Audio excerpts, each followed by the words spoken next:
नमस्कार, मैं खुशी और आप देख रहे हैं हिंद सागर। आइए नजर डालते हैं आज की बड़ी खबर पर। हवस का पादरी और मौलाना क्यों नहीं? धीरेन्द्र शास्त्री के बयान पर भड़के धर्मगुरु। अब मौलवी को कहा नालायक, कहा बुरा लगा तो लगना चाहिए।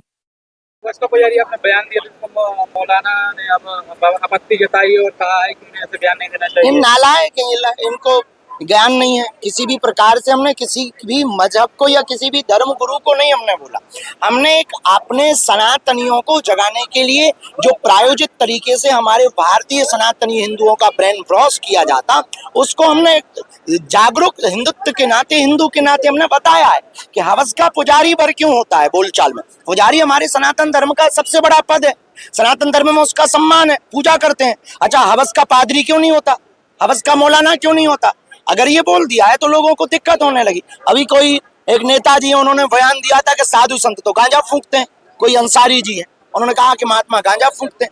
ये बेफिजूली की बात है। महात्मा गांजा फूंकते, सब नहीं फूंकते। ऐसे तो अंसारी आतंकवादी होते हैं, पर सब नहीं होते हैं, पर कुछ होते हैं। तो ये सब पर आप टारगेट नहीं कर सकते हो। उसी प्रकार पुजारी कुछ गलत हो सकते, पर सब पुजारी गलत नहीं हो सकते ना।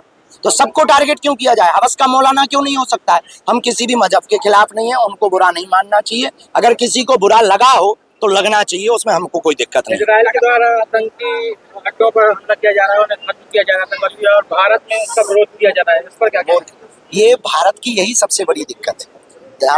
राष्ट्रविद्रोही, मानवद्रोही, इन लोगों का भारत के कुछ लोग सपोर्ट करते हैं। बाकी जो मानव को जोड़ने का, एकता का काम, सनातन का काम, भारत को जोड़ने का काम करते हैं, उनका विरोध करते हैं। इस बात से ही तो भारत पीछे है, इसीलिए तो हम लोग विदेशों के मुकाबले में पीछे हैं। यही दुर्भाग्य है भारत का, जो आतंकवादियों का सपोर्ट। नवरात्रि में हमारा यही विचार है कि आपकी देवी की मूर्ति स्थापना रखना तब सफल है, मूर्ति पूजा करना तब सफल है, जब आप यह प्रण लेवे कि प्रत्येक बेटी की आबरू इज्जत पर उठने वाली उंगली को ही तोड़ देने का संकल्प अगर ले लिया जावे तो ही तुम्हारी नवरात्रि पूजा सफल है। वरना देवी दुर्गा मूर्ति पूजा रखने से भारत का कल्याण नहीं होना है। माता के प्रति हमारी आस्था है, हम भी माता की पूजा करेंगे, हम भी देवी माता रखेंगे। हम देवी माता के विरोध में नहीं है, पर उन लोगों के विरोध में जो 9 दिन तो दुर्गा दुर्गा करते, 10वें दिन मुर्गा मुर्गा करते हैं, हम उन लोगों के विरोध में हैं।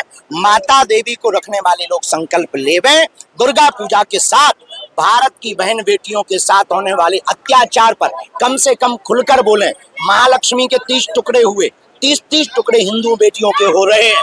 इनके लिए अब हिंदुओं को संकल्प लेना पड़ेगा। रणधीर परमार, छतरपुर। बागेश्वर धाम सरकार के पीठाधीश पंडित धीरेन्द्र कृष्ण शास्त्री के हवस के पुजारी ही क्यों, मौलवी क्यों नहीं वाले बयान पर बवाल मच गया है।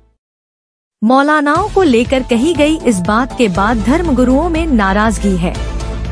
इसी मामले पर आज उन्होंने एक और बड़ा बयान देते हुए मौलवी को नालायक बताया। उन्होंने कहा कि पुजारी पद हमारे सनातन धर्म में काफी बड़ा होता है। हवस का पुजारी कहकर ब्रेनवॉश किया जा रहा है, और अगर इससे किसी को बुरा लगा है तो लगना भी चाहिए। सभी पुजारी गलत नहीं, फिर क्यों कर रहे टारगेट? दरअसल बागेश्वर धाम के पंडित धीरेन्द्र कृष्ण शास्त्री ने अपने पुराने बयान पर सफाई देते हुए कहा कि मैंने यह किसी मजहब के लिए नहीं कहा था। हवस का पुजारी क्यों बोला जाता है, हवस का मौलवी क्यों नहीं? इस बयान पर किसी मौलवी के आपत्ति उठाए जाने पर पलटवार करते हुए कहा कि यह नालायक है, इनको कोई ज्ञान नहीं है। सभी पुजारी गलत नहीं होते, फिर सभी को क्यों टारगेट किया जाता है? नेता ने कहा साधु संत गांजा फूंकते हैं। उन्होंने आगे कहा कि किसी अंसारी नेता ने कहा कि साधु संत तो गांजा फूंकते हैं। यह बेफिजूली की बात है। सब महात्मा गांजा नहीं फूंकते, ऐसे में तो अंसारी आतंकवादी होते हैं, लेकिन सब नहीं होते। सब पर आप टारगेट नहीं कर सकते हैं। पुजारी कुछ गलत हो सकते हैं, लेकिन सब नहीं होते। मैं किसी मजहब के खिलाफ नहीं हूँ, लेकिन अगर फिर भी किसी को बुरा लगे तो लगना चाहिए। भारत को जोड़ने वालों का विरोध करते हैं वही। उन्होंने आतंकवादी संगठनों पर इजरायल की कार्रवाई पर कहा कि यही तो गलत है। हम जोड़ने वालों की बात करते हैं तो वह तोड़ने की बात करते हैं। भारत को जोड़ने वालों का विरोध करते हैं। इसी में तो भारत पीछे है। 9 दिन दुर्गा दुर्गा, 10वें दिन मुर्गा मुर्गा। पंडित धीरेन्द्र शास्त्री ने नवरात्रि को लेकर कहा कि जब तक हम यह प्रण नहीं लेते कि बहु बेटियों के ऊपर उठने वाली उंगली को तोड़ नहीं देते, तब तक देवी आराधना का कोई औचित्य नहीं है। हम भी माता की पूजा करेंगे, लेकिन उनका विरोध है जो 9 दिन दुर्गा दुर्गा करते हैं और 10वें दिन मुर्गा मुर्गा करते हैं। महालक्ष्मी के 30 टुकड़े हुए। इसके लिए अब हिंदुओं को संकल्प लेना होगा।